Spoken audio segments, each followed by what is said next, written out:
If two wheels are locked on an axle so that they are not free to turn separately, one or the other has to slide. So engineers had to find a way to connect both rear wheels to the engine without sliding and slipping on turns. The device which makes this possible is a part of the rear axle. It is called the differential because it can drive the rear wheels at different speeds. The differential looks complicated, but once we understand its principle, it is amazingly simple.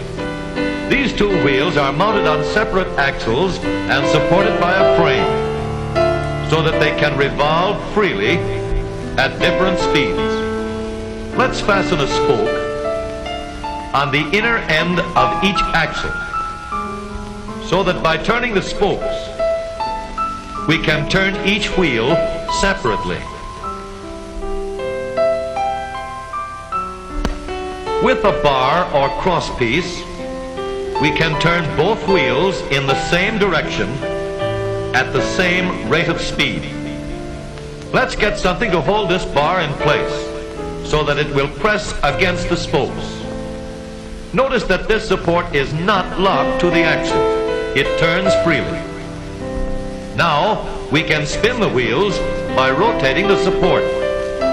This is fine as long as both wheels are able to turn at the same speed.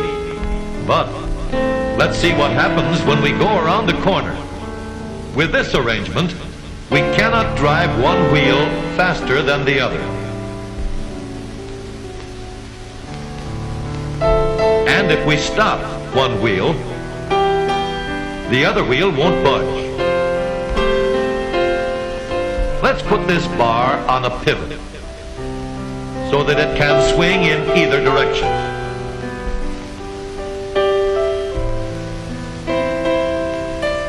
Now, the bar can still turn both wheels at the same speed. And because it pivots, it lets one wheel turn even when the other is stopped. But if turned too far, the bar will swing around until it won't drive the spokes that turn either wheel. We need another crossbar and more spokes to carry on the job. When we stop one wheel, the crossbars will continue to push the spokes of the free wheel around.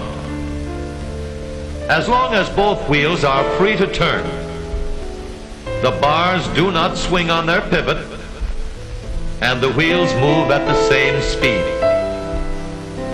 Now we have the working principles of a differential. To adapt the model for use in an automobile, we will have to make a few changes. In order to reduce the jerky action caused by wide spaces between the spokes, we will put in more spokes. Further filling in the spaces between the spokes gives steadier, more continuous action, and changing the shape gives firm, constant contact. Now we can make the gears thicker and stronger, and we have differential gears. The edges are cut so that they will fit together more smoothly and silently, and another gear is added to share the work of driving the axles. The principle is the same. In order to turn the support and drive the wheels, we can fasten a large gear here, connected by a smaller gear to a source of power.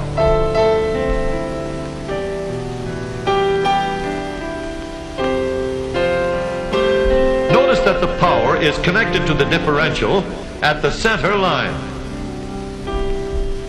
We can make our model more compact by moving the gears closer together.